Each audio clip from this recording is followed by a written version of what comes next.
Good morning po sa ating lahat. There was a simple question once asked.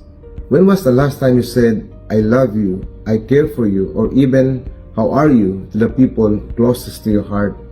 Kasi po minsan, nahiya po tayo, di ba?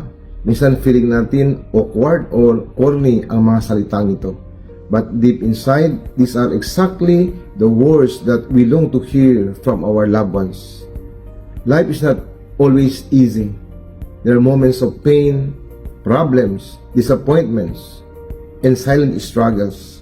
In those difficult moments, we long for people who will stay beside us, to comfort us, to uplift us, and remind us that we are not alone.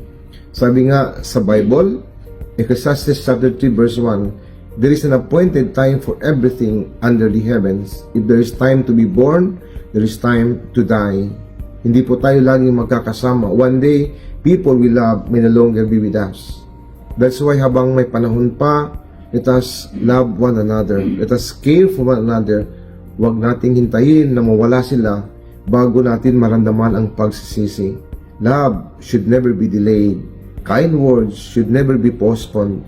Because sometimes, a simple I love you or kumusta ka can heal a tired heart and give hope to a weary soul. May the Lord bless you and keep you. May the Lord let His face shine upon you and be gracious to you. May the Lord turn His face toward you and give you His peace.